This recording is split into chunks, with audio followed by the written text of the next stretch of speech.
নবীজির গোলামের কোনো চিন্তা না। ওই মেলাতে উপস্থিত সাধনের চোখ পড়েছে আম্মা জানের দিকে। এখন ইব্রাহিম আলাইহিস সালামের সঙ্গে ওনার বিবাহ হয়নি বাবা। মিশরের বাজারে বাদশাহ সাদুন যখন তাকে দেখেছে, মন্ত্রীকে ডাক দিয়ে বলে, মন্ত্রী রে, আমাদের দেশে এত সুন্দরী একজন মহিলা থাকার পরও এতদিন তুমি আমার কাছে এনে দিলে না, তার কারণ কি? এতদিন আমি ভোগ করতে পারলাম না, কি ব্যাপার? যাও জলদি করে ওই হাজেরাকে আমার কাছে নিয়ে এসো, খোঁজ খবর রাখো কোথা থেকে এসেছে, কি নাম, কোথায় বাড়ি। মিল্লাত ইসলামিয়া আমার বারবার যখন বাদশাহ সাদুন আম্মাজান হাজেরার দিকে তাকায়, উনি বুঝতে পেরেছেন। আম্মাজানকে ডেকে বলছেন, ও গো মা জননী, এখানে আমাদের নিরাপত্তা নাই, চলো না মা বাড়ি ফিরে যাই। মায়ের হাতটি ধরে হাজেরাও বাড়িতে চলে আসেন। আম্মাজানকে বলেন, জননী আমার, আব্বা আমার নাই দুনিয়ার বুকে, যদি সাধনের দল বলেন লোক এসে রাতের বেলায় আমাকে উঠিয়ে নিয়ে যায়, আপনি তাদের থেকে আমাকে বাঁচিয়ে রাখতে পারবেন না, রক্ষা করতে পারবেন না। বরং আম্মা, আপনি আমার জন্য দোয়া করুন, আমি হাজেরা বাড়ি থেকে অন্য কোথাও চলে যাব, কারণ আমার সতীত্বকে আমাকে বাঁচাতে হবে মা, আমি হাজেরার সতীত্ব নষ্ট হতে দেব না। মা জননী বলে, মা হাজেরা, তোমাকে আমি যেতে দেব না মা, আমাকেও সঙ্গে করে নিয়ে চলো, যেখানে তুমি যাবে সেখানে আমি যাব। হাজেরা ডাক দিয়ে বলেন, জননী আপনি বৃদ্ধা হয়ে গেছেন, বয়স হয়ে গেছে, কোথায় ছোটাছুটি করতে হবে, কোথাও পালাতে হবে, আপনি আমার সঙ্গে যেতে পারবেন না, বরং তো আপনি দোয়া করুন। আম্মা জান হাজেরা মায়ের কদম বুসি করে ঘর থেকে আল্লাহকে স্মরণ করে বেরিয়ে গেছে। মিল্লাত ইসলামিয়া আমার হযরতে হাজেরা রাদিয়াল্লাহু তাআলা না চলে যান ঘর থেকে বাড়ি।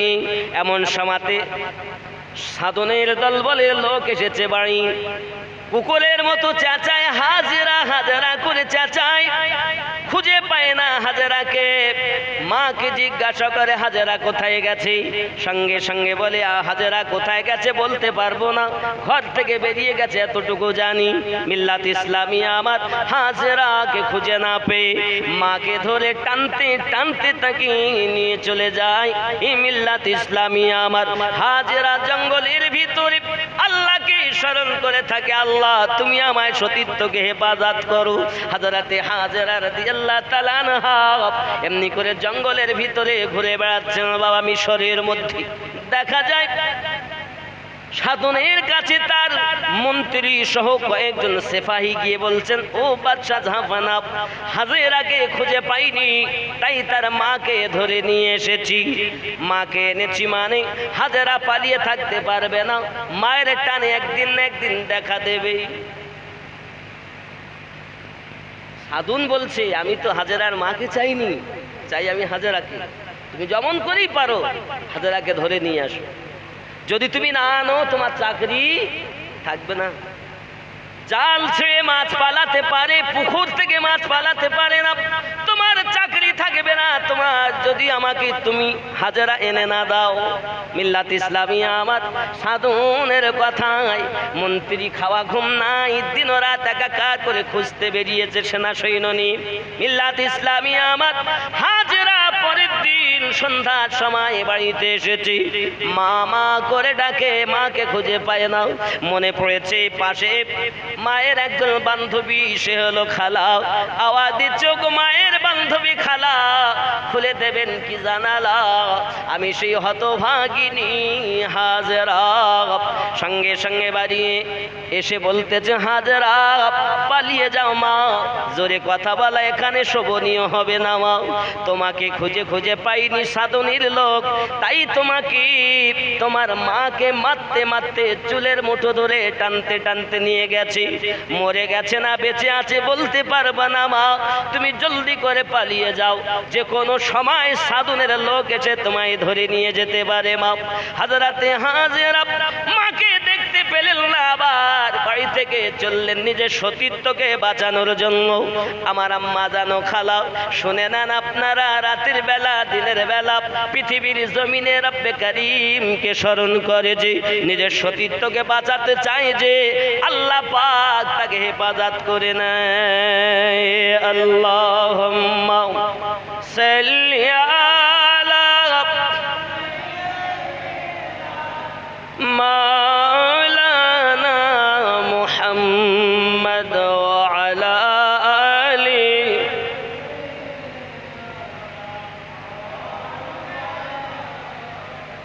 মিল্লাত ইসলামিয়া। হযরত হাজেরা জঙ্গলে পাহাড়ে নিজেকে বাঁচানোর জন্য ঘুরে বেড়াচ্ছেন। কয়েকদিন হয়ে গেল, হাজেরাকে খুঁজে পাওয়া যায় না। যখন হে বাবাজিরা আমার, হাজেরা গভীর জঙ্গলের ভিতরে রয়েছেন, এমনি সমাতে হঠাৎ সূর্যের জ্যোতি তার মুখে পড়েছে, মানুষের কোলাহল শোনা যায়। এমন সময় একজন তার মধ্য থেকে চোখ আপনার চিৎকার মেরে বলতেছে, ওই তো সেই হাজেরা। হাজেরা দেখে সামনে যদি আগাই সাধনের লোকজন আমায় ধরবে, পিছনে যদি যাই আছে নীলনদ, সেদিকেও আমার মরণ, এই দিকে আমার সতীত্ব আর থাকে না। কোন দিকে যাব আল্লাহ? আমি হাজেরা দুনিয়ার বুকে যদি মৃত্যুবরণ করি, তবু আমার সতীত্ব আমি নষ্ট হতে দেব না। হযরতে হাজেরা রাদিয়াল্লাহু তাআলা আনহা, ইসমাইল জবিউল্লাহ আম্মা জান এখনো বিবাহ হয়নি, ইসমাইল নবী এখনো দুনিয়া আসেননি। তার চরিত্র এত সুন্দর, পৃথিবীর মা জননীরা শিক্ষা হাসিল করুন এ ঘটনা থেকে। হযরতে হাজেরা রাদিয়াল্লাহু তাআলা আনহা এবার নীল নদের দিকে আপনার কিনা গিয়ে গেছেন, ছুট মেরেছেন, দৌড় লাগিয়েছেন। এমন সময় দেখি সাধনের লোক সাধনের কাছে নিজের সতীত্বকে নষ্ট না করিয়ে আমি যদি এই নীল নদে ঝাঁপ দিই, মৃত্যুবরণ করি, তবু আল্লাহ আমার ঠিক সুব্যবস্থা করবেন এবং আল্লাহ পাক আমায় হেফাজত করবে। হযরতে হাজেরা রাদিয়াল্লাহু তাআলা আনহা আল্লাহকে স্মরণ করে নীল নদের উপরে ঝাঁপ দিয়ে পড়েছেন। আরো জোরে বলুন সুবহানাল্লাহ। রব্বে কারীম, সমুদ্রের ওই নীল নদীর পানিতে যত জীব আছে সকলকে আমার আল্লাহ টেলিফোন করে দেন, এই পানির জীবেরা খবরদার আমার হাজেরাকে যেন তোরা ক্ষতি করবি না।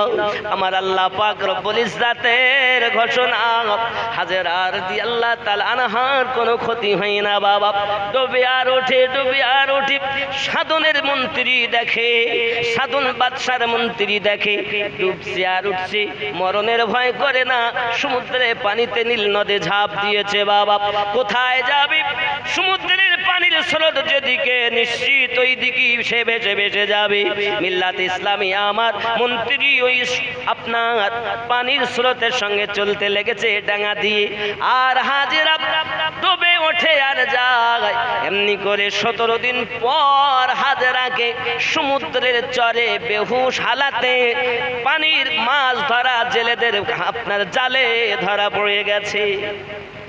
বেহুশ হালাতে যখন হাজেরাকে পেয়েছে, পাওয়ার পর সাধনের লোক আপনার কিনা পালকি সঙ্গে করে রেখেছে। বাবা সঙ্গে সঙ্গে হাজেরাকে ওই বেহুশ হালাতে পেয়ে পালকিতে করে সাধনের দরবারে নিয়ে চলে যায়।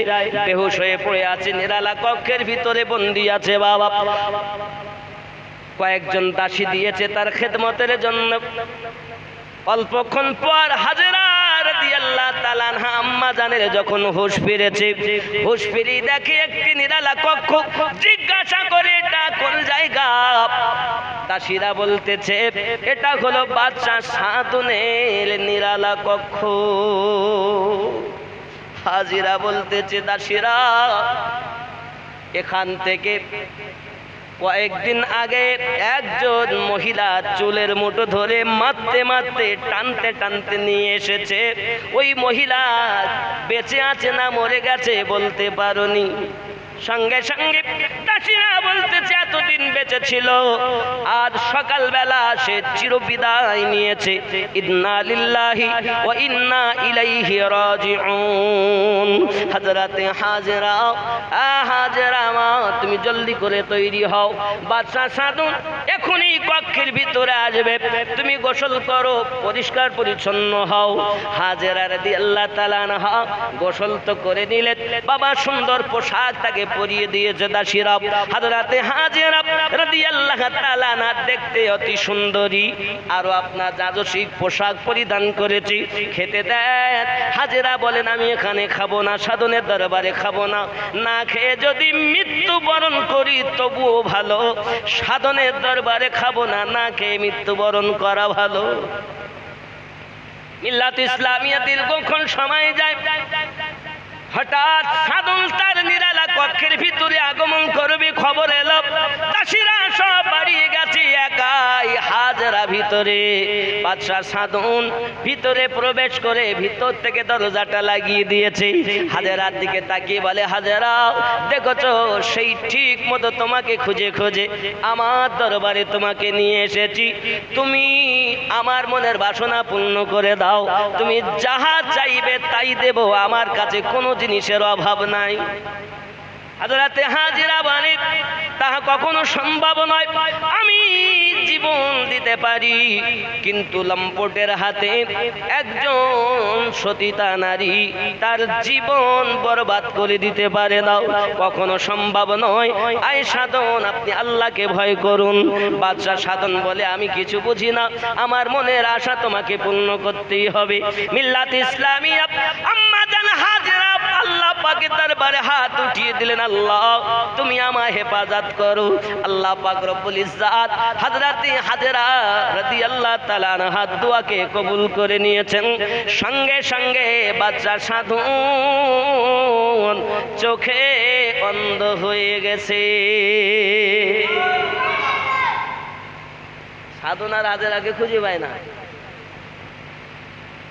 আন্দাজে যদিও এদিকে ওদিক যায়, হাজেরা আর দিকে যায়, খুঁজেই পায় না। দীর্ঘক্ষণ গেল, সাধন দেখছে, চোখ যদি না থাকে তো বেকার, কিছুই দেখতে পাবো না। সাধন অন্ধ, চোখে দেখতে পায় না। মিল্লাত ইসলামিয়া আমার সাধন বুঝতে পেরেছে কখনো সম্ভব নয়, যদি হাজেরা আমাকে ক্ষমা না করে তাহলে আমি চোখ ফিরে পাবো না। নিজের ভুল বুঝতে পেরে আপনার সাধন বাদশাহ আম্মা জানের কাছে ক্ষমা প্রার্থী হলেন, আম্মা জান ক্ষমা করে দিলেন। বাদশা সাধন পুনরায় চোখ ফিরিয়ে পেয়েছে। চোখ যখন পেয়েছে, লোভ তো সামলাতেই পারে না, অতি সুন্দরী। মিল্লাত ইসলামিয়া আবার যখন তার প্রতি আক্রমণ করতে যায়, সঙ্গে সঙ্গে আম্মা জান আবার আল্লাহ পাকের কাছে দোয়া করেন। মিল্লাত ইসলামিয়া আমার সে দোয়াটা আল্লাহ পাক কবুল করে নিলেন।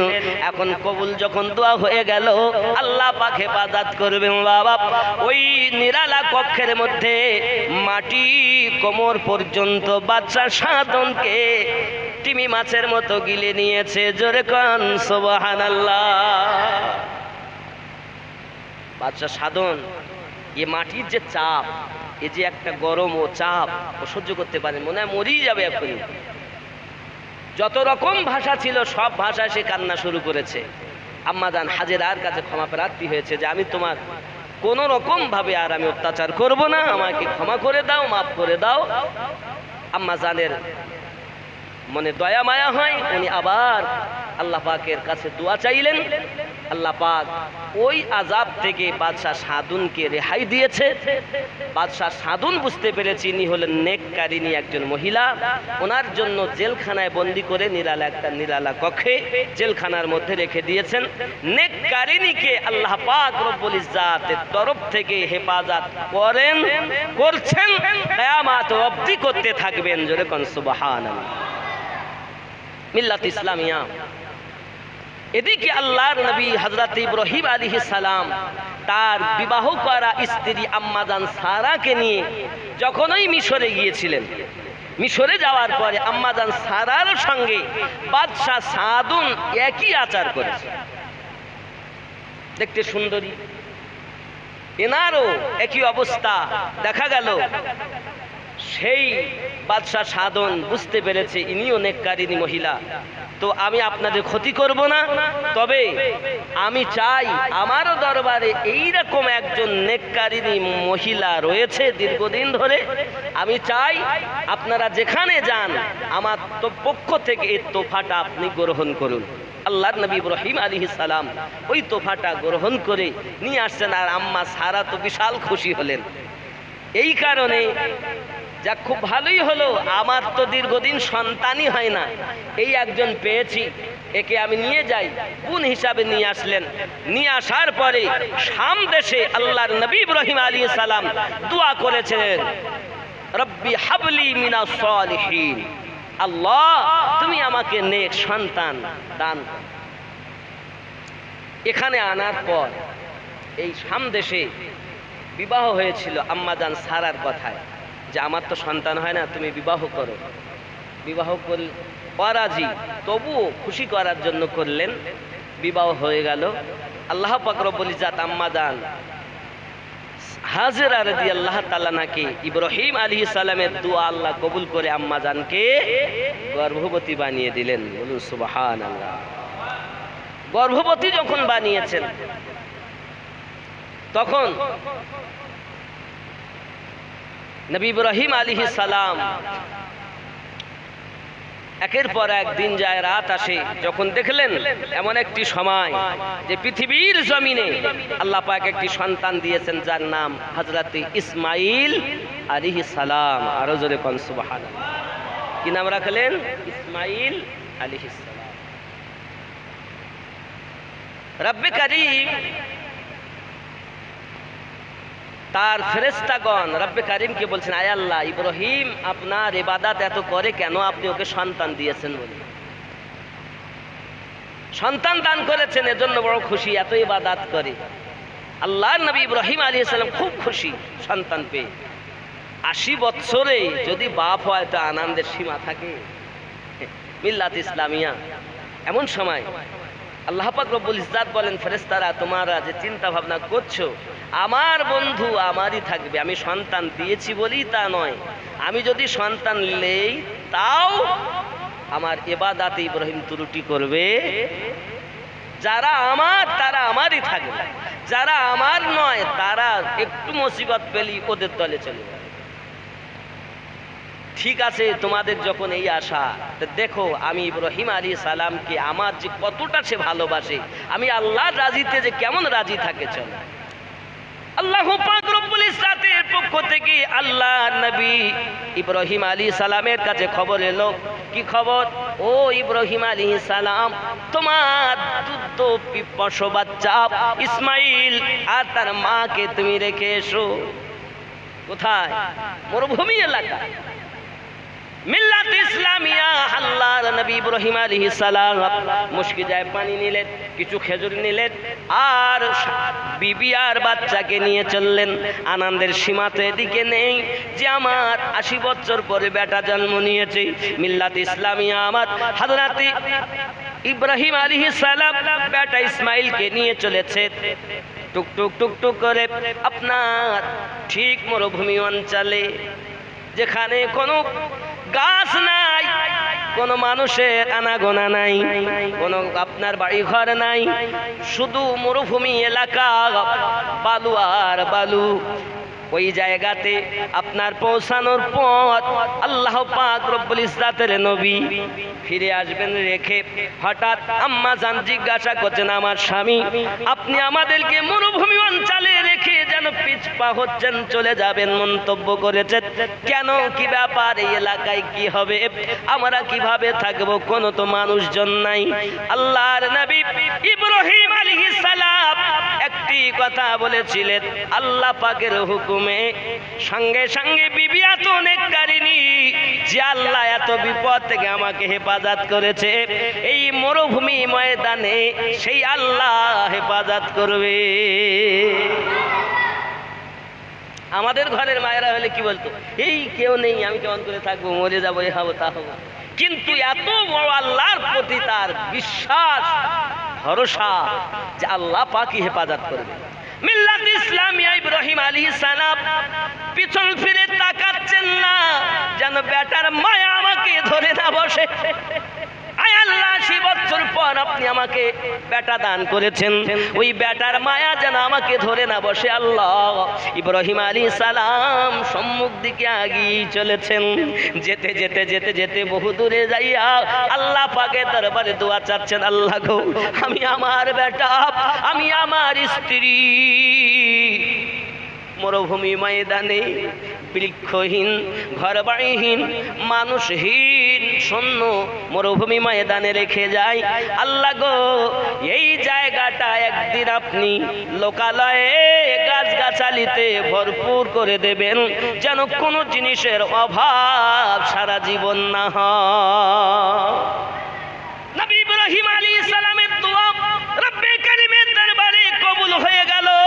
হে বাবাজি, আজ আপনি যান দেখবেন সাফা আর মারওয়ার পাশে হযরতে আম্মা জান হাজেরা রাদিয়াল্লাহু তাআলা আনহা যে জায়গায় বেটা ইসমাঈল আলাইহিস সালামকে নিয়ে আসেন বাবা, ওই জায়গাতে পৃথিবীর কোথাও যদি কিছু না পাওয়া যায়, সমস্ত রকমের ফল ফুল, সমস্ত রকমের খাদ্য সেই জায়গাতে 12 মাস পাওয়া যায়। এটা আল্লাহর নবী ইব্রাহিম আলাইহিস সালামের দুয়ার বরকত। এখন যেমন দেখেন, এখন যেটা অসময়, সেই অসময়ের ফল এখন পাওয়া যাবে।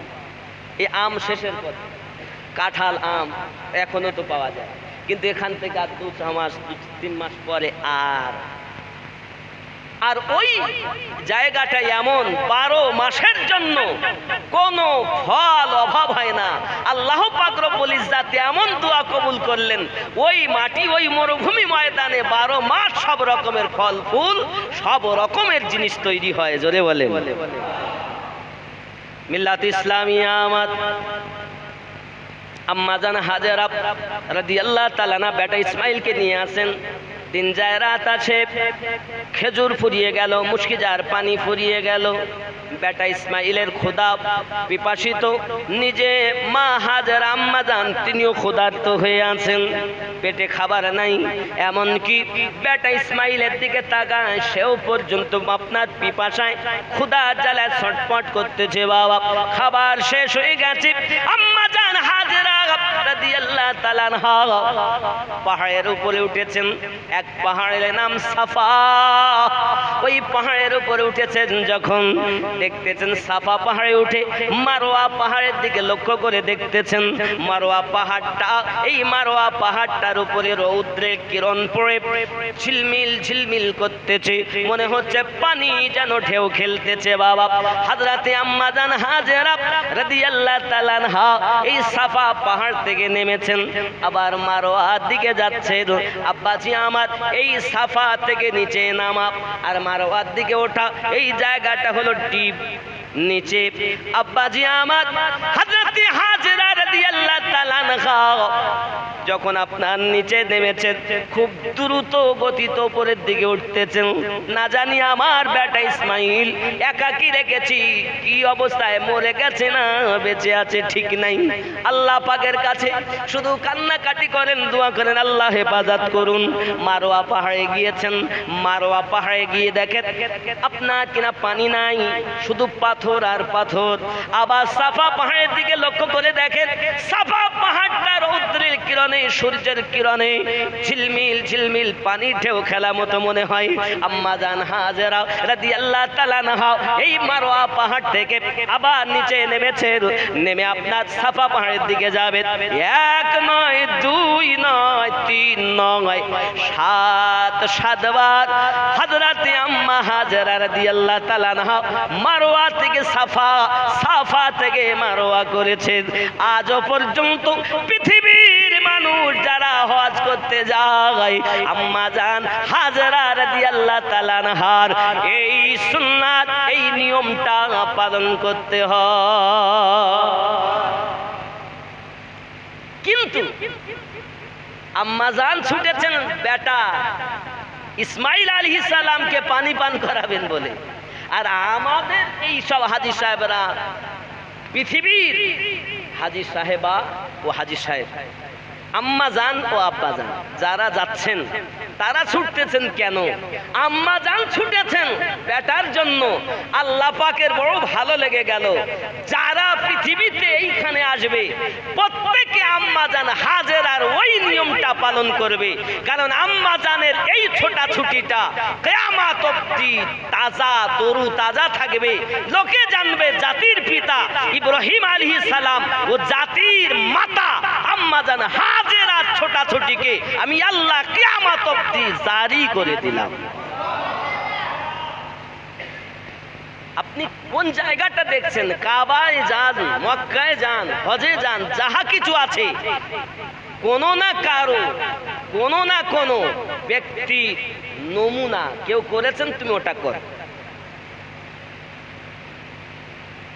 মিল্লাত ইসলামিয়া অনেকে বলে আমরা তাকলিদ করব না, কারো অনুসরণ করব না। তো হজ করতে গেলে সবই তো অনুসরণ। আম্মা জান ছুটেছেন, তুমি ছোট, তুমি কিসের জন্য ছুটছো? তুমি তো পানির জন্য ছুটছো না, তুমি আম্মা জান হাজেরাকে অনুসরণ করছো, তাকলিদ করছো। আমরা আহলে সুন্নাত ওয়াল জামাতের মানুষ, তাই তো বলি তাকলিদ করো। অনেকে বলে তাকলিদ করব না, তাকলিদ না করলে তোমার হজই হবে না। মিল্লাত ইসলামিয়া শুধু এতটুকুই নয়, আম্মা জান হাজেরা রাদিয়াল্লাহু তাআলা আনহা 7 চক্কর যখন পূর্ণ হলো, হঠাৎ যেন দেখতেছে একটি কাক বসতেছে। আম্মা জান ছুটে এসেছে বেটা ইসমাইল আলাইহিস সালামের কাছে। এসে দেখতেছে হযরত ইসমাইল আলাইহিস সালামের গোয়ালির নিচ থেকে পানি, আপনার যেন মাটির বালুর নিচ থেকে পানি উবলে উঠতেছে, টকবক টকবক করে ফুটে উঠতেছে। পানি যখন উঠতেছে আর পাখি আপনার মুখ দিতেছে, হযরতে আম্মা জান হাজেরা রাদিয়াল্লাহু তাআলা আনন্দিত মনে খুশি হয়ে আপনার সঙ্গে সঙ্গে পাথর নিলেন আর বললেন জাম জাম জাম জাম, 4টি পাথর দিলেন। জাম জাম মানে রুক রুক, আপ মানে পানি, তাই বলা হলো আবে জমজম, রুকা হুয়া পানি, ঠেহরানো পানি, বন্ধ করা পানি। কিতাবের মধ্যে আসে আম্মা জান হাজেরা রাদিয়াল্লাহু তাআলা আনহা ওই দিন যদি পাথর দিয়ে 4টি কোণা আটকে না দিতেন, ওই পানি তামাম পৃথিবীর মানুষের ঘরে ঘরে পৌঁছে যেত। হযরত ইসমাইল আলাইহিস সালামের গোয়ালির নিচে দিয়ে রব্বে কারীম পানি বার করে দিলেন, যার নাম হলো আবে জমজম। দিন যায় রাত আসে। এখন স্বামী এই যে দীর্ঘদিন বেটা আর স্ত্রীকে রেখে আসলেন বলে স্বামীর প্রতি ভক্তি কম তা নয়। হযরত ইব্রাহিম আলাইহিস সালাম আসছেন। আহারে, হঠাৎ এইখানে এই মরুভূমি জায়গাতে যারা ব্যবসায়িক তারা ওখানে আসতেন। প্রথম তারা পানি দেখে রুকে দেয়। তারা এই দেশ থেকে বিদেশ, বিদেশ থেকে আর এক দেশ এরকম সফর করেন, যেখানে পানি পান সেখানে তারা রুকে যান। আম্মা জান হাজেরাকে পেয়ে তারা জিজ্ঞাসা করছেন যে মা, আমরা তো কাফেলা, তা আমরা চাই যে এইখানে আমরা বসত বাড়ি করতে থাকতে, আপনি কি ইজাজত দিবেন? আম্মা জান হাজেরা বললেন কোনো অসুবিধা নেই, আপনারা থাকতে পারেন। এই শুরু হয়ে গেল বসত বস্তি হতে হতে হতে হতে আজ এত সুন্দর মরুভূমি জায়গা, আপনি না গেলে বুঝতে পারবেন না যে আল্লাহ পাকের নবী ইব্রাহিম আলাইহিস সালামের দোয়া আল্লাহ কেমন কবুল করেছেন। বাপজি আমার, এখন ইব্রাহিম আলাইহিস সালাম যাচ্ছেন, আম্মা জান দেখতে পেয়েছেন স্বামী আসছেন। ঘর থেকে বেরিয়ে একটি পাত্রে পানি নিয়ে দাঁড়িয়ে আছেন। স্বামীর খেদমত করা স্ত্রীর কর্তব্য। আম্মা জান হাজেরা রাদিয়াল্লাহু তাআলা আনহা হযরত ইব্রাহিম আলাইহিস সালাম যখন এলেন, আসার পর একটি পাথরে পা রেখেছিলেন। সেই পাথরে পা রেখে আম্মা জান নিজের পানি ঢেলে তার স্বামীর পা দুটি কি ধুইয়ে দিলেন, আর নিজের মাথার কেশ দিয়ে চুল দিয়ে স্বামীকে মুছিয়ে দিয়ে বরণ করে ঘরের ভিতরে নিয়েছেন। সুবহানাল্লাহ, এত সুন্দর মায়া মোহাব্বত। দিন যায় রাত আসে বাবা, বহু ঘটনা। আসুন হযরত ইসমাইল আলাইহিস সালামকে নিয়ে আম্মা জান হাজেরাকে নিয়ে উনি আসেন ফিরে। আসার পরে ইব্রাহিম আলাইহিস সালাম স্বপ্ন দেখছেন, স্বপ্ন এক এক করে 3 দিন, বহু কথা। উটো কুরবানি করা হয়। আল্লাহ পাক রব্বুল ইজ্জাত বলেন, তোমার জানের প্রিয় জিনিস আমি আল্লাহর রাহে কুরবানি করো। জানের প্রিয় কি? মিল্লাত ইসলামিয়া আমার উট কুরবানি হলো। আবার স্বপ্ন দেখছেন। আর নবীগণের স্বপ্ন নবুয়াতের 40 ভাগের 1 ভাগ। সুবহানাল্লাহ। আমাদের স্বপ্ন মিথ্যা হতে পারে, কিন্তু নবীগণের স্বপ্ন মিথ্যা নয়। আর নবীগণের স্বপ্ন হলো ওহী, আল্লাহ পাকের তরফ থেকে ওহী হওয়া, আর এটা সত্য বলে দালাইলের মধ্যে প্রমাণ পাওয়া যায়। যদি বলুন সুবহানাল্লাহ। বাবাজি, ইব্রাহিম আলাইহিস সালাম দেখছেন আমার জানের প্রিয় বলতে তো আর কিছু নেই, একমাত্র আমার বেটা ইসমাইল আলাইহিস সালাম। হযরত ইসমাইল আলাইহিস সালামকে রব্বে কারীমের অর্ডার অনুযায়ী কুরবানি করতে হবে আমায়। আম্মা জান হযরতে হাজেরা রাদিয়াল্লাহু তাআলা আনহা, তিনিও বেটাকে ভালোবাসেন, ইব্রাহিম নবীও মোহাব্বত করেন। হঠাৎ বিবিকে বলছেন, বিবি গো, আমার ইসমাইলকে রেডি করে দাও, নিয়ে যাব। কোথায় নিয়ে যাবে? আমি বহুত বড় এক বন্ধুর সঙ্গে দেখা করাতে নিয়ে যাব। বহুত বড় বন্ধু। হযরতে আম্মা হাজেরা রাদিয়াল্লাহু তাআলা আনহা সুন্দর করে গুছিয়ে দিলেন। হযরতে ইব্রাহিম আলাইহিস সালাম ছুরি নিয়েছেন, রশি নিয়েছেন, আব্বাজি আমার সব লুকিয়ে নিয়ে চলেছেন। যেতে যেতে যেতে যেতে বহু দূরে যখন হযরত ইব্রাহিম আলাইহিস সালাম গেছেন, এমন সময়তে আপনার কিনা বোঝা যায়, বলা হয় তাফসীর বাবা সূরা আস-সাফফাতের 100 থেকে 8 নম্বর আয়াত, 108 নম্বর আয়াত পর্যন্ত পড়ে দেখুন। সঙ্গে সঙ্গে আপনার ইবলিস দেখলো ইব্রাহিম নবী তো নিয়ে যায় বেটা ইসমাইলকে কুরবানি করার জন্য। এই জন্য প্রথমে এসেছে মায়ের কাছে, কারণ মায়ের মনে সন্তানের প্রতি অনেক মায়া। সন্তানের জন্য মা জীবন দিতে পারে। যদি মাকে একবার বাধা দেওয়া যায়, তাহলে হাত ইব্রাহিম নবী নিয়ে যেতে পারবেন না। সঙ্গে সঙ্গে ধোকা দিচ্ছে বাবা। রাস্তায় বেরিয়েছেন নবী ইব্রাহিম, এদিকে হযরত আম্মা হাজেরা রাদিয়াল্লাহু তাআলা আনহার কাছে বড় একটা লম্বা জামা দরবেশ সেজে মানুষের রূপে ইবলিস এসে হাজির হয়ে গেছে। ডাক দিয়ে বলছে, ওগো আম্মা হাজেরা, আপনি জানেন আপনার স্বামী তার বেটা ইসমাইলকে কোথায় নিয়ে গেছে?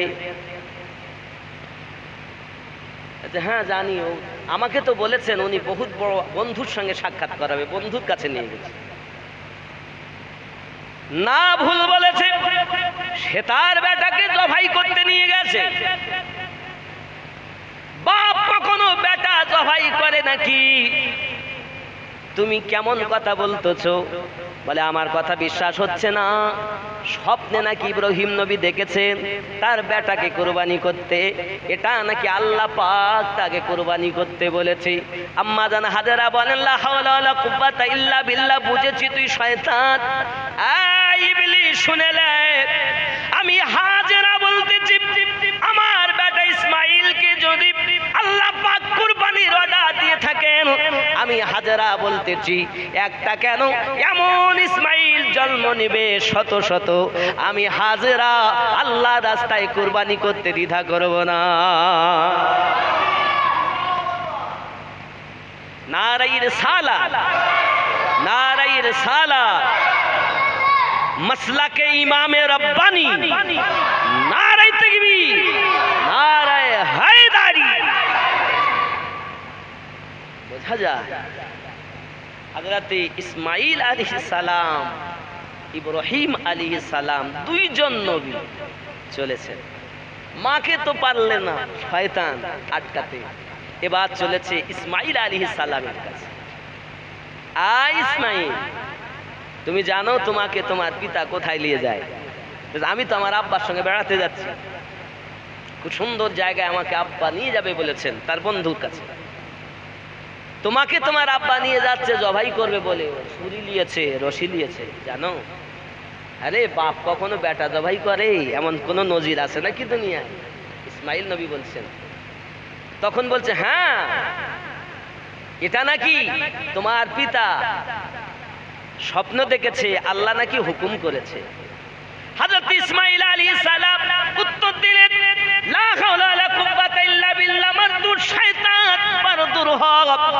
আমি ইসমাইল আলাইহিস সালাম, আমাকে কুরবানি করার যদি আল্লাহ পাক অর্ডার দিয়ে থাকেন, আমি ইসমাইল এক নয় বারবার বারবার আল্লাহর রাস্তায় কুরবানি হতে তৈরি আছি।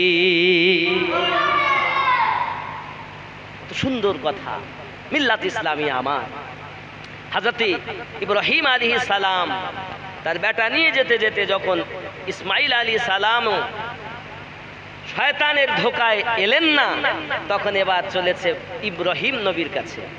আই ইব্রাহিম নবী, কোথায় যাও? ইব্রাহিম আলাইহিস সালাম বলেন, আমি আমার বেটা ইসমাইলকে নিয়ে যাই কুরবানি করার জন্য, আল্লাহর রাস্তায় কুরবানি করার জন্য। ইবলিস শয়তান বলে, ওগো ইব্রাহিম, তুমি স্বপ্নে দেখেছো, ওটা শয়তানের পক্ষ থেকে স্বপ্ন ছিল। সে স্বপ্নে তোমাকে এসে বলেছে আমি তোমার রব বলতেছি, আসলে সে শয়তানি স্বপ্ন। এই স্বপ্ন কখনো সত্য নয়, বাপ কখনো বেটা কুরবানি করে না। ইব্রাহিম, আপনি এই কাজ করবেন না, এটা খুব ভুল কথা, খবরদার কাজে আপনি আগাবেন না। হযরত ইব্রাহিম আলাইহিস সালাম বুঝতে পেরেছেন মারদুদ শয়তান, কারণ আল্লাহ পাক রব্বুল ইজ্জাত সূরা ইউসুফ 12 পারার মধ্যে জানিয়েছেন, বিসমিল্লাহির রহমানির রহিম, ইন্নাশ শাইতানা লিল ইনসানি আদুউম মুবিন। নিশ্চয় প্রকাশ্য শত্রু মানুষের হলো ইবলিস শয়তান। ঠিক কি না বলে? এই শয়তান শুধু ওখানে নয়, সব সময় মানুষকে ধোঁকা দেয়। আল্লাহর নবী ইব্রাহিম আলাইহিস সালাম লা হাওলা ওয়ালা কুওয়াতা ইল্লা বিল্লাহ পড়লেন, পাথর মারলেন। বাবাজি আমার, এক জায়গায় নয়, এমন করে 7-7টি পাথর মারা হয়েছে। বড় শয়তান, ছোট বাবা আমার, মেজ শয়তান, ছোট শয়তান, এমনি করে 3 জায়গায় পাথর মারা হয়েছে। আজ পর্যন্ত হাজী সাহেবানরা পাথর মারে। আল্লাহ পাক আল্লাহ তাআলা বলেন, ওরে আমার বান্দা বান্দি, আমার বন্ধুরা, ইবলিসকে পাথর মেরেছে। আজ তোরা যা, তোরাও পাথর মার। ওখানে কি ইবলিস দাঁড়িয়ে আছে নাকি? ওই জায়গাটা নিশানা করে দেওয়া হয়েছে, ওইখানে মারলে শয়তানকে মারা হয়। এটাও তাকলিদ, পাথর মারা এটাও তাকলিদ। তাহলে বোঝা গেল তাকলিদ করবেন না কেন, অনুসরণ করবেন না কেন? অনুসরণ না করলে তো আল্লাহর ইবাদতই হবে। এই পাথর মারাটাও ইবাদত, সাফা মারোয়া সাই করাটাও ইবাদত। জোরে কোন সুবহান। মিল্লাত ইসলাম। আল্লাহর নবী ইব্রাহিম আলাইহিস সালাম এবার নিয়ে গেলেন ঠিক মিনাতে। হে বাবাজি আমার, মিনার ময়দানে এবার বেটা ইসমাইলকে ডাক দিয়েছেন, বাবা আমি স্বপ্ন দেখছি আমি তোমার গলায় ছুরি চালাই। সূরা সাফফাতের 102 নম্বর আয়াত। আল্লাহর নবী ইব্রাহিম আলাইহিস সালাম যখন এই কথা বললেন, বেটা ইসমাইল আলাইহিস সালাম বললেন, আব্বাজি আপনি যে স্বপ্ন দেখেছেন, স্বপ্ন আপনি সত্য করুন, পূর্ণ করুন। আমি ইসমাইলের পক্ষ থেকে কোনো দ্বিধাও থাকবে না। আব্বাজি আমার লম্বা ঘটনা, সংক্ষিপ্ত সময়। আব্বা আমার নামাজের সময় হয়ে যাচ্ছে, ইতি করব। সোনামানিক আমার, হযরত ইব্রাহিম আলাইহিস সালাম সঙ্গে সঙ্গে বেটা ইসমাইলকে বললেন, তাহলে বাবা তুমি কি রেডি? বেটা বলেন, আব্বা আপনি আমাকে ধৈর্যধারীদের অন্তর্ভুক্ত পাবেন। মিল্লাত ইসলাম ইনশাআল্লাহু মিনাস সাবিরিন। হযরত ইসমাইল বলেছিলেন, আপনি আমাকে ধৈর্যধারীদের অন্তর্ভুক্ত পাবেন, আমি কোনো অসুবিধা হবে না। আব্বা আমার, আমি আপনাকে আপনাকে ওসিয়াত করি আব্বা, এক নাম্বার আমি আপনার বেটা, আমার প্রতি আপনার মায়া, এই মায়া যাতে না লাগে, ছুরি চালাতে যাতে আপনার দ্বিধা কষ্ট না হয়, মায়া না আসে, আপনি আপনার চোখে পটি বেঁধে নেবেন, কারণ আমার মুখ দেখলে হয়তো আপনার মায়া লাগতে পারে। আয় আমার আব্বা গো, আমার হাতে পায়ে আপনি বাড়ি দিয়ে দিবেন কেন? যখন আপনি ছুরি চালাবেন আব্বা গো, আমি ইসমাইল হয়তো ছটফট করব, আর আমার পা, আমার হাত, আমার পা যদি আপনার গায়ে লেগে যায়, আল্লাহর দরবারে জবাবদিহি করা যাবে না।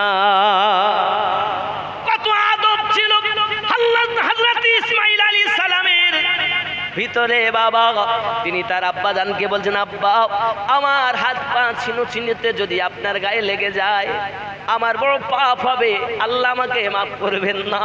আয় নবী, আমার আব্বাজি ইব্রাহিম আলাইহিস সালাম 3 নম্বরে আমার এই জামাটা রক্ত মাখানো আমার আম্মা জানকে পৌঁছিয়ে দিবেন।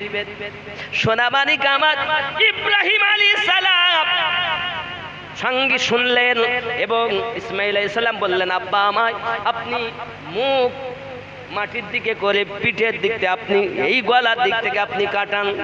আব্বা আমার এমন সময়তে কাটতে যায় কিন্তু কাটে না, একের পর এক চেষ্টা করেছেন কয়েকবার, কোনো মতেই কোনো কাজ হয় না। হযরত ইসমাইল বলেন, আব্বা আপনার হয়তো মায়া লাগতেছে, ভালো করে বাঁধুন, উল্টা দিক থেকে যদি না হয় সোজা করে দেন আব্বা। হযরত ইব্রাহিম আলাইহিস সালাম আপনার কিনা আবার ছুরি চালাতে লাগলেন। সোনামানিক ওগো আমার বাবা জেরা, একবার নয় কয়েকবার যখন ছুরি চালাই, এই ছুরি আপনার ধার এত তেজ করেছে যে কোনো ধারে ত্রুটি নাই, পাথরে লাগলে পাথর চূর্ণ বিচূর্ণ হয়ে যায়। পাশে বর্ণনায় বিভিন্ন তাফসীর কারকগণ লিখেছেন, কে বলেছেন পাশে ছিল একটি লকড়ি, লকড়িতে আগে সেটাও কেটে যায়, পাথরে লাগে পাথর কেটে যায় বাবা, কিন্তু নরম গলা ইসমাইলের ছুরি কাটতে পারছে না। এজন্য লেখা হয়, দয়াল রহমান কে পারে বুঝিতে তোমার শান, তুমি জিন্দাকে মারিতে পারো, জিন্দাকে মারিতে পারো, মরার পারো দিতে যা, কে পারে বুঝিতে তোমার শান, দয়াল রহমান কে পারে বুঝিতে তোমার শান। ইউসুফকে কূপের মধ্যে ফেলে তাহার ভাইরা, অন্ধকারে কে বাতারে দিয়েছিল পাহারা, ইউসুফকে বাদশা করে জুলাইখাকে করলে দান, কে পারে বুঝিতে তোমার শান, দয়াল রহমান কে পারে বুঝিতে তোমার শান। ইব্রাহিমকে বলো তুমি পুত্র কুরবানি করিতে, ইসমাইলকে বলো তুমি ধৈর্য ধরে রহিতে। জোরে কোন সুবহানাল্লাহ। ইব্রাহিমকে বলো তুমি পুত্র কুরবানি করিতে, ইসমাইলকে বলো তুমি ধৈর্য ধরে রহিতে। ছুরিকে তুমি করো মানা, ছুরিকে তুমি করো মানা, ইসমাইলের কাটিতে গর্দান, কে পারে বুঝিতে তোমার শান, দয়াল রহমান কে পারে বুঝিতে তোমার শান। জোরে কোন সুবহানাল্লাহ। ওপরে নবী, নিচে শুয়ে তিনিও নবী। ইসমাইল আলাইহিস সালামের গলা কাটে না কেন? ইসমাইল নবীর কাছে আমাদের নবীর নূর মোবারক রয়েছে। ওপরে ছুরি চালাচ্ছেন তিনি একজন নবী, নিচে যিনি গলা কাটানোর জন্য তৈরি তিনি একজন নবী। শুধু নবী নয়, ওই নবীর কাছে আবার আমাদের নবীর নূর মুকাদ্দাস। কাটে না, কোনো মতেই কাটে না। হযরত ইব্রাহিম আলাইহিস সালাম বলি ফেললেন ছুরি রে, কেন কাটো না নরম গলা? আব্বাজি আমার, তাহকিক করনেওয়ালারা লিখেছেন সঙ্গে সঙ্গে ছুরি বলেছিল, আয় নবী ইব্রাহিম আলাইহিস সালাম, আপনি আল্লাহর মায়ায় আল্লাহর হুকুম পালন করার জন্য আপনি ব্যতিব্যস্ত আছেন, কারণ আল্লাহ আপনাকে অর্ডার করেছে ছুরি চালানোর, আপনি চালাচ্ছেন। যে আল্লাহ আপনাকে কাটার কথা বলেছেন সেই আল্লাহ আমাকে বলেছে কাটতে মানা করেছে, সে আল্লাহ আমাকে নিষেধ করেছেন। এর জন্য ইব্রাহিম খলিলুল্লাহ নিচে যে বন্ধু ছুরি চালান তিনি আল্লাহর বন্ধু, যে জবাই হবে সেও আল্লাহর বন্ধু, আর যিনি আমাকে নিষেধ করছেন তামাম কুল কায়নাতের স্রষ্টা ইব্রাহিম আলাইহিস সালাম। আমি ছুরি এই জন্য কাটতে পারি না, আমার ধার তেজস্ব ধারগুলো অচল হয়ে যায় সেই রব্বে কারিমের হুকুম পাবন্দি করার জন্য। তুমি পাবন্দি করো তার হুকুম, আমি ছুরি হয়েও পালন করি সেই আল্লাহর হুকুম। চিৎকার মেরে কোন সুবহান। একটি ছুরি আল্লাহর হুকুম পালন করছে, আর মানুষ আমরা আল্লাহর হুকুম পালন করছি। কি মানুষ মিল্লাত ইসলামী আমার বহু কথা। এমন সময় যখন ইসমাইল আলাইহিস সালামের গলায় ছুরি বা কাতরি আল্লাহকে রাজি করার জন্য আবার নিয়ে যখন চালাতেই লেগেছেন, এমন সময় আল্লাহ পাক রব্বুল ইজ্জাতের দরবারে ফেরেশতারা বলে, আল্লাহ সত্যি আপনার ইব্রাহিম, সত্যি আপনার ইব্রাহিম ধন্য, আপনি যাহা বলেছেন সত্য। আজ বেটার গলায় ছুরি চালাতে দ্বিধাবোধ করে না, আমরা বুঝে নিয়েছি। আমার আল্লাহ পাক রব্বুল ইজ্জাত অর্ডার করেন, জিবরাইল যাও জান্নাত থেকে দুম্বাটাকে নিয়ে ইসমাইলকে সরিয়ে আজ দুম্বাটা ইব্রাহিম আলাইহিস সালামের ছুরির তলাতে দিয়ে এসো। জোরে বলেন বাবাজি আমার, এটা কুরবানি। আমাদের যেহেতু জিলহজ মাস, এজন্য আমি আপনাদেরকে লম্বা চওড়া নয় এখন ইনশাআল্লাহ তাআলা ইতি করব। তবে আমি বুঝাতে চাই এই যে কুরবানিটা, কুরবানিতে অনেক কিছু আমাদের করণীয় আছে। তার মধ্যে আমি আপনাকে বলি কয়েকটি মশলা। প্রশ্ন হচ্ছে, পাঠা দিয়ে কুরবানি করা কি জায়েজ? প্রশ্ন, পাঠা দিয়ে কুরবানি করা কি জায়েজ?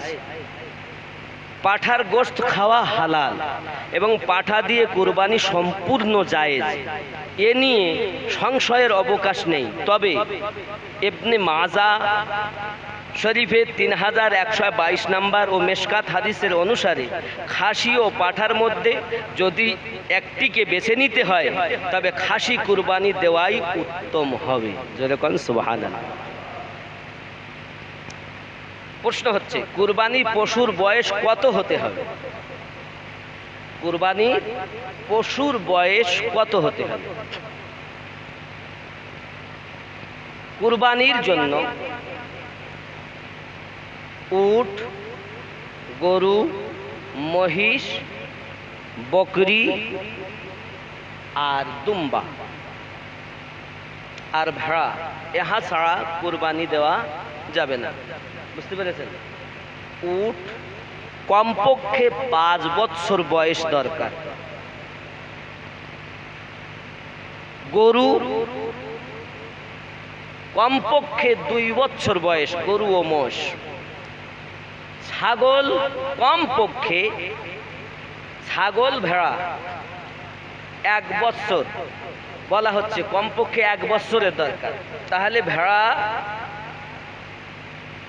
আর দুম্বা এবং ছাগল, খেয়াল করেন কিতাবের মধ্যে বলা হচ্ছে ভেড়া আর দুম্বা আপনার এমন পশু যে দেখা যাচ্ছে বয়স পুরিনি কিন্তু 1 বছরের মতো, ভেড়া আর দুম্বা যদি নিচে বয়স আছে, কিন্তু 1 বছরের মতো দেখি মনে হচ্ছে যে 1 বছরে যেমন হয় তেমন হিষ্টপুষ্ট মোটা তাজা যদি মনে হয়, তবুও কুরবানি জায়েজ আছে। কথা বোঝা যাচ্ছে? কিন্তু বকরির ক্ষেত্রে আলাদা, কমপক্ষে 1 বছর লাগবে। কথা বুঝতে পেরেছেন? মিল্লাত ইসলামিয়া শুধু তাই নয়, আরো প্রশ্ন করেছে অনেকটাই। তাহলে আমরা বুঝলাম উট 5 বছরের লাগবে, গরু মহিষ 2 বছরের কমপক্ষে লাগবে, আর বকরি ভেড়া দুম্বা 1 বছরের কমপক্ষে বয়স লাগবে। কোন পশু দিয়ে কুরবানি করা উত্তম? মাশাআল্লাহ, খাসিকৃত ছাগল দ্বারা কুরবানি করা উত্তম। ফাতহুল কাদির 8ম খণ্ড 498, মাজমাউল আনহুদ 4র্থ খণ্ড 224 পৃষ্ঠা, ইসলাহুস সুন্নাহ 17তম খণ্ড 453 পৃষ্ঠা। বেশি উত্তম হলো বকরি দিয়েই দেওয়া। জোরে বলুন সুবহানাল্লাহ। মিল্লাত ইসলামিয়া কুরবানির পশুর বাচ্চা হলে সেই অবস্থায় কি কুরবানি করা যাবে? প্রশ্ন হচ্ছে। মাসালা, কুরবানির পশু বাচ্চা দিলে ওই বাচ্চা জবাহ না করে জীবিত সাদকা করে দেওয়া উত্তম। যদি সাদকা না করে তবে কুরবানির পশুর সাথে বাচ্চাকেও জবাহ করে এবং গোশত সাদকা করে দিবে। কাজী খান 3য় খণ্ড 349 পৃষ্ঠা, আলমগীরি 5ম খণ্ড 301 পৃষ্ঠা, রদ্দুল মুহতাজ 6ম খণ্ডের 323 পৃষ্ঠা এগুলো বর্ণিত আছে। জোরে কোন সুবহানাল্লাহ। আল্লাহ আমাদের সঠিক বুঝ শক্তি দিক। দেখবেন মালিকে নেসাবের প্রতি কুরবানি ওয়াজিব। মালিকে নেসাবের প্রতি কুরবানি ওয়াজিব। মালিকে নেসাব কুরবানির দিন, প্রশ্ন এখানে হয়েছে কুরবানির দিন কয় দিন? কুরবানি 3 দিন দেওয়া যাবে। কয় দিন? 3 দিন। 10, 11, 12। 10, 11, 12। মালিকে নেসাব বলতে স্বর্ণ 7.5 ভরি, রূপা 52.5 তোলা। যখন যাহা মূল্য হবে এই মূল্যর ধার্য হিসাবে টাকা যদি হয় তার জন্য কোরবানি দেওয়া ওয়াজিব হবে। বিবিধ মশলা বহু রকম আছে মিল্লাত ইসলামিয়া। তবে 52.5 তোলা চাঁদির পরিমাণ বাজার দর হিসাব করে যদি হয় তার প্রতি কুরবানি ওয়াজিব। ওই ব্যক্তি মিসকিনের গোশত খাওয়া হারাম। কথা বুঝতে পেরেছেন? তার জন্য কুরবানি ওয়াজিব, দিতেই হবে। এখন আপনি মালিকে নেসাব আছেন, দেখা যাচ্ছে এখন নেই, 10 তারিখও নেই, 11 তারিখ নেই, 12 তারিখ সূর্য ডোবার আগা পর্যন্ত যদি এই নেসাব পরিমাণ অর্থ আপনার কাছে এসে যায়, আপনার জন্য কুরবানি করা অবশ্যই জরুরি। আল্লাহ আমাদের সঠিক বুঝ যেন আরো দান করেন। আরো জোরে বলি আল্লাহুম্মা আমিন। যদি কোনো ব্যক্তি মালিকে নেসাব হয়, সে যদি কুরবানি না দেয় তার জন্য গোশত খাওয়া হারাম আছে। কথা বুঝতে পেরেছেন? যাই হোক, আল্লাহ আমাদের আরো বুঝ শক্তি দেখ। বাদ বাকি ইনশাআল্লাহ তাআলা সালাতু সালাম হবে পরে। আল্লাহ হাফেজ। আসসালামু আলাইকুম ওয়া রাহমাতুল্লাহ। শুনলাম, বুঝলাম, হযরত আল্লামা মাওলানা মোহাম্মদ আশরাফুল হক আজিজি, বাংলাদেশ আশরাফুল ইসলাম আজিজি, তিনি কত সুন্দর কথা বলেছেন। আলে পাক সম্পর্কে, সোহদাই কারবালা সম্পর্কে আলোচনা রাখছিলেন। ইব্রাহিম আলাইহিস সালাম তার বেটা ইসমাইল জবিউল্লাহর গলাতে ছুরি চালিয়েছেন। এটা ছিল স্যাম্পল, নমুনা। গলা কাটিনি, দেখেছে সবাই, ফেরেশতা মণ্ডলী আর কুরসি লৌহ কলম সবাই দেখেছেন যে ইব্রাহিম নবী আল্লাহকে রাজি খুশি করার জন্য বেটাকে কুরবানি করছেন। সেটা ছিল নমুনা।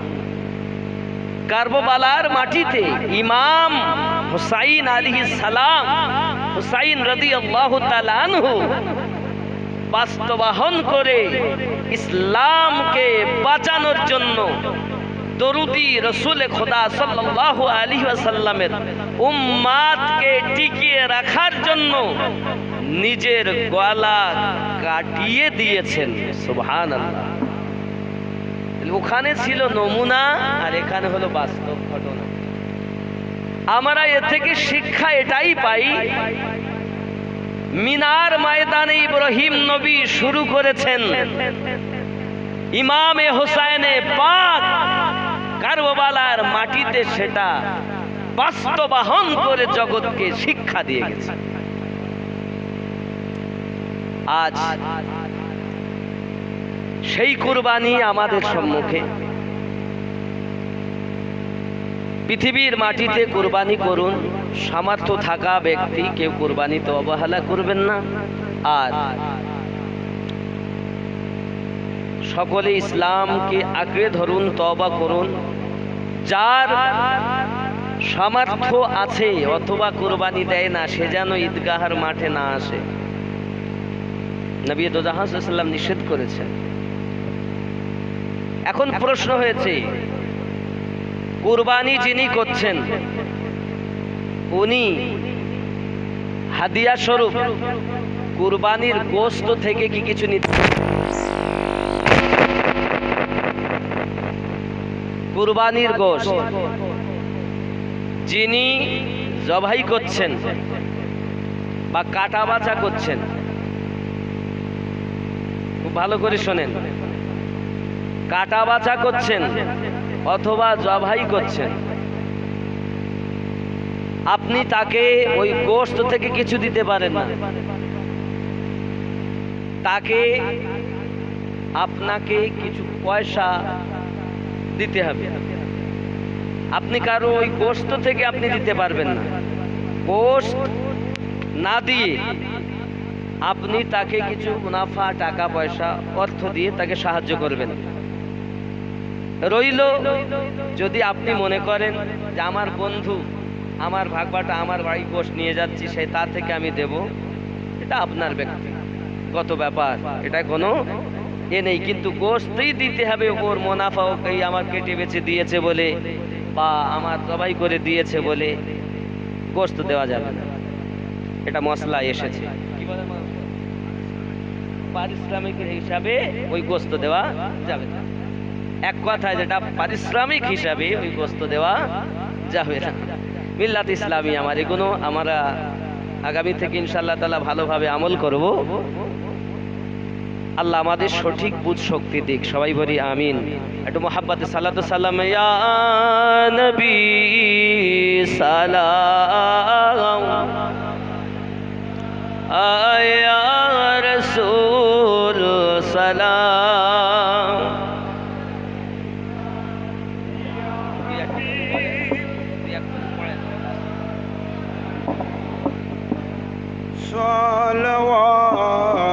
সালাওয়াতুল্লাহ সাইয়্যিদি ইয়া রাসূলুল্লাহ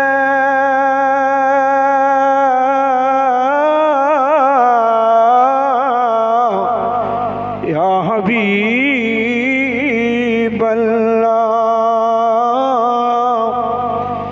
হে নবী, আপনি মদিনা হইতে সব কিছুই পারেন দেখিতে। মোদের লাশ কবরে রাখিলে লইবেন আপন কোলে। নবী সালাম,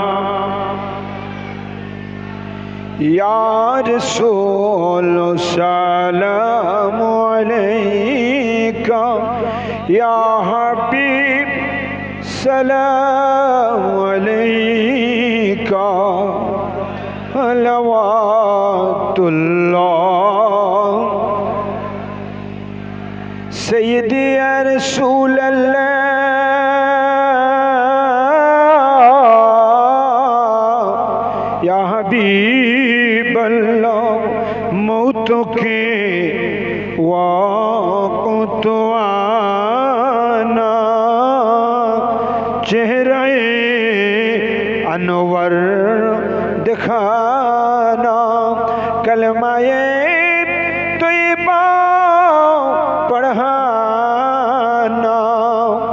अपनी दामन में सुबाना या नबी सलाम या रसूल सलाम अलैका या हबीब सलाम अलैका सलवात हिया अलै दर्द गो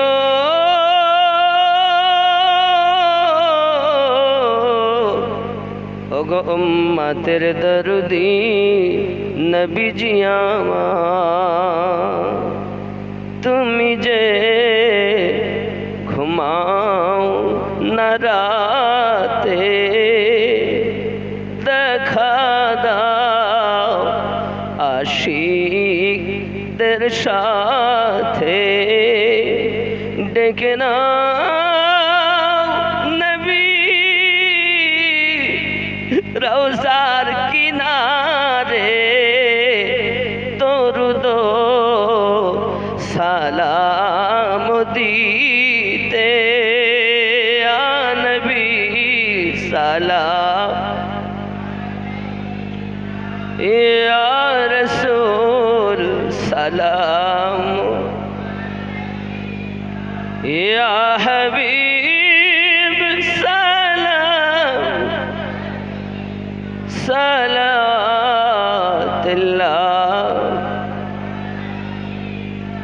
या रसूल अल्लाह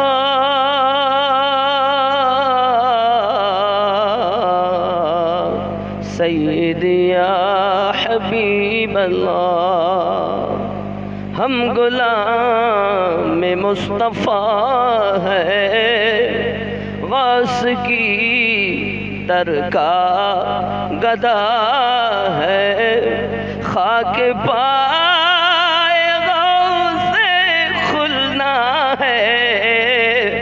गोला में हरी है या नबी सलाम या रसूल सलाम या हबीब सलाम सलावतुल्लाहि अस्सलातु वस्सलामु अलैका या रसूल अल्लाह अस्सलातु वस्सलामु अलैका या नबी अल्लाह व अला आलिका सय्यदी या रसूल अल्लाह बलगल उला बिकमालिहि कशफत दुजा बिजमालिहि हसनत जमीअ खिसालिहि सल्लु जिसे चाहा दर पे बुला लिया जिसे चाहा अपना बना लिया ये बड़े करम के फैसले ये बड़े नसीबों की बात है बलगल उला बिकमालिही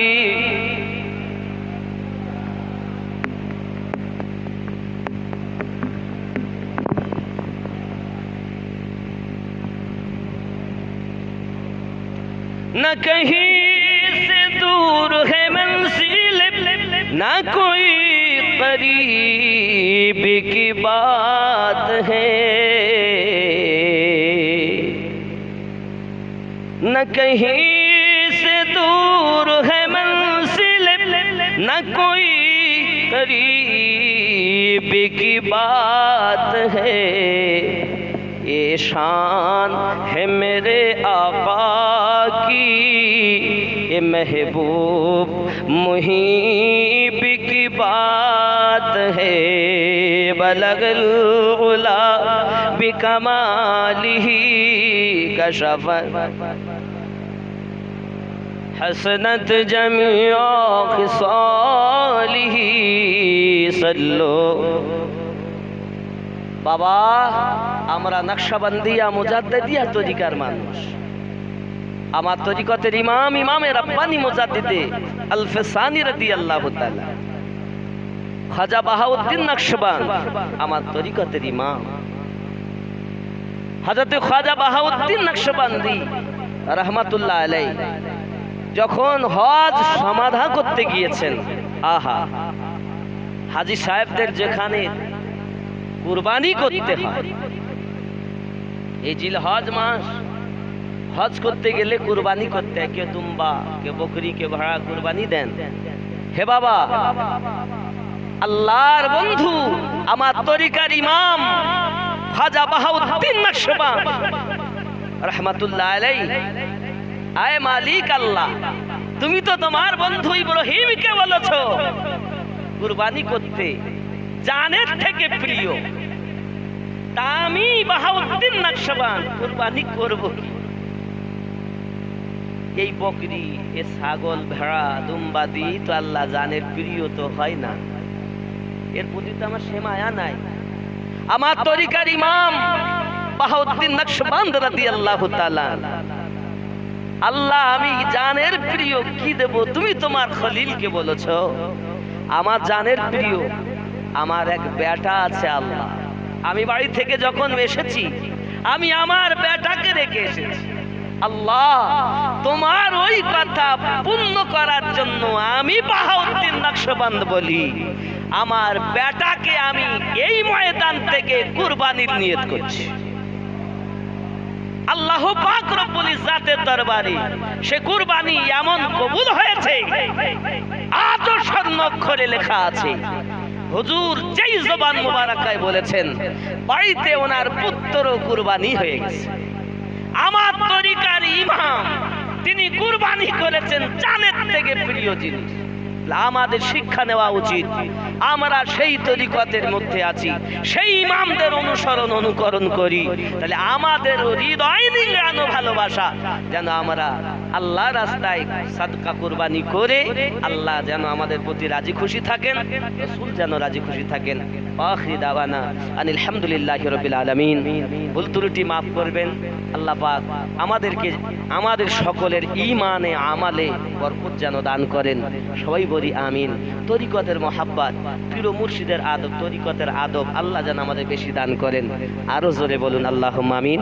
আর বিশেষ করে আমাদের মাওলানা সাহেব আশরাফুল ইসলাম আজিজি সাহেব, যিনি আমাদের বর্তমান দিল্লি হযরত শাহ আবু আনাস ফারুকি মাদ্দাজিল্লাহুল আলিয়ার কাছে বায়াত বাবাজি, আমাদের পীর ভাই, আমাদের তরিকতের বক্তা কম, আলেম ওলামার অভাব নাই, কিন্তু বক্তা খুব কম। আল্লাহ পাক যেন, আমি চেষ্টা রাখবো এরূপ ভাবে আরো অনেকেই আছেন। আমাদের হিংসা নয়, আমরা চাই সুন্নিয়াতকে সঠিক বুঝুক। আল্লাহ পাক সকলকে যেন বুঝ শক্তি দেয়। সবাই পড়ি তাওবা আস্তাগফিরুল্লাহ রব্বি মিন কুল্লি যামবি ওয়া আতুবু ইলাইহি লা হাওলা ওয়ালা কুওয়াতা ইল্লা বিল্লাহিল আলিয়্যিল আযীম। লা ইলাহা ইল্লাল্লাহু মুহাম্মাদুর রাসূলুল্লাহ সাল্লাল্লাহু আলাইহি ওয়াসাল্লাম। আল্লাহুম্মা আমিন।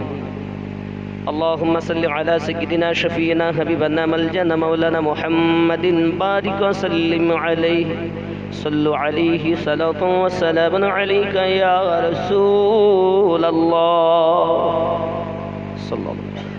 আয় আল্লাহ পাক রব্বুল ইজ্জাত, এতক্ষণ ধরে হযরত মাওলানা আশরাফুল ইসলাম আজিজি সাহেব সহ আমি গুনাহগার যাহা কিছু আলোচনা করেছি, আল্লাহ ভুল ত্রুটিগুলো মাফ করে দিন। আল্লাহ আমার তরিকতের সমস্ত আউলিয়ায়ে কেরামের ওসিলা, আলে পাকের সাদকা, নবী পাকের ওসিলা ভুল ত্রুটি মাফ করে দিন। আপনার দরবারে কবুল ও মঞ্জুর করে নিন। রব্বে কারীম, বিনিময়ে যতটুকু সওয়াব আপনি দিয়েছেন, সওয়াবগুলো সোনার মদিনা হাবিবে পাক সাহেবে লাওলাক নূরে মুজাসসাম নবী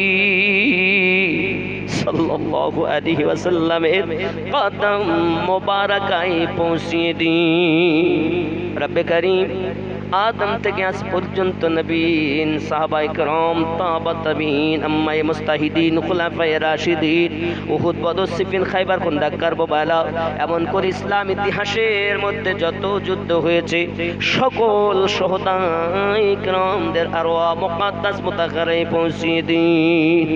রব্বে কারীম মুযহাবের চার ইমামদের দরবারে সওয়াব পৌঁছিয়ে দিন। তরিকাতের ইমাম কাদরিয়া, চিশতিয়া, নকশবন্দিয়া, মুজাদ্দিদিয়া, সোহরওয়ার্দিয়া, কালান্দরিয়া, মাদারিয়া, বরকতিয়া, কালিমিয়া, আল্লাহ যত তরিকত বিশ্বের জমিনে আছেন, তরিকার অনুসারী অনুগামী আছেন, সকল আউলিয়ায়ে কেরামদের আরওয়াহ মুকদ্দাস মুতাহহারায় পৌঁছিয়ে দিন আল্লাহ। আল্লাহ আমার গজকুল নবীর জবান মোবারকের বাণী আমার ভক্ত মুরিদের কবরে আযাব হবে না আল্লাহ। আমার মুরিদ কি দিয়ে ভাত খায় তাও আমি জানি। আমার আল্লাহ আমাকে সব কিছু জানিয়ে দেন আল্লাহ গো। দিল্লিতে খবর হলে আমরা যেমন হাসনাবাদে অঞ্চলে বসে বসে দেখি, ঠিক মুরিদের কোন ঘটনা হলে পীড়িতার বাসায় বসে বসে দেখি। আল্লাহ গো মোহাব্বত আমাদের দান করে দিন, তরিকতের আদব দিন, ইমানে আমলে বরকত দিন। আল্লাহ আমাদেরকে পাঞ্জেগানা নামাজি বানিয়ে দিন। আমাদের অনেকের আব্বা কবরে গেছে, মা কবরে গেছে আল্লাহ। শ্বশুর শাশুড়ি, মাতৃ পিতৃ কোলে, দাদা দাদি, নানা নানির কোলে অনেক আপনজন কবরবাসী হয়ে গেছে আল্লাহ। আয় আল্লাহ আপনি আমার প্রিয় মুর্শিদের ওসিলা, আলে পাকের ওসিলা, রাসূল পাকের সাদাকা দয়া করে তাদের কবরে আযাবগুলো মাফ করে দিন আল্লাহ গো। আমরা গুনাহে জর্জরিত হয়ে গেছি, জীবনের গুনাহ খাতাগুলো মাফ করে দিন, মাফ করে দিন আল্লাহ। আমরা বড় পাপী, আমাদের জীবনের গুনাহ মাফ করে দিন। বেশি বেশি করে যেন আমরা আমালে সালেহা হতে পারি, উলফাতে আউলিয়া, উলফাতে আলে পাক, উলফাতে নবী নিয়ে দুনিয়ায় বেঁচে থাকতে পারি তৌফিক দিন। আয় আল্লাহ রুজিতে রোজগারে ব্যবসা বাণিজ্যতে বরকত দিন। আমাদের সন্তানাদি, আমাদের ঘরে বাইরে আপনজন আত্মীয় স্বজন যারা অসুস্থ তাদেরকে শেফায়ে কামেলা আতা করে দিন আল্লাহ। আমাদের ভবিষ্যৎ যারা সন্তান আদি নাতিপুতি আল্লাহ চাকরিজীবী, চাকরির জন্য ছোটাছুটি করে ভালো চাকরির ব্যবস্থা করে দিন আল্লাহ। কন্যাদায় যারা কন্যাদায় থেকে উদ্ধার করুন আল্লাহ। যারা ঋণগ্রস্ত ঋণ থেকে মুক্তি দিন আল্লাহ। সকলকে পাঞ্জেগানা বাজামাত নামাজ আদায় করা তৌফিক দান করুন আল্লাহ। জানি না কার জীবনের শেষ মোনাজাত, শেষ দুয়ার হয়তো দেখা হবে না আল্লাহ। আপনার শাহী দরবারে আলেম ওলামা নিয়ে, নামাজি মুসল্লিদেরকে নিয়ে হাত পেতেছি আল্লাহ। আলে পাকের পাগলদেরকে নিয়ে হাত পেতেছি মালিক। আপনি আমাদেরকে খালি হাতে ফিরিয়ে দিবেন না আল্লাহ। আপনার কাছে ফরিয়াদ করি, মদিনা মদিনা নাম শুনি জীবনে যাওয়া হয়নি গো আল্লাহ। যদিও মদিনায় না যাইতে পারি, স্বপ্নের মাঝে তোমার হাবিব পাকের সঙ্গে আমাদের দিদার না করায়া মৃত্যু দিও না আল্লাহ, মৃত্যু দিও না। একবার নবীর দিদার করিয়ে দাও। সাল্লাল্লাহু তাআলা আলা খায়রি খালকিহি মুহাম্মাদিন ওয়া আলিহি ওয়া আসহাবিহি আজমাইন। আমিন সুম্মা আমিন। ওয়া লা ইলাহা ইল্লাল্লাহ।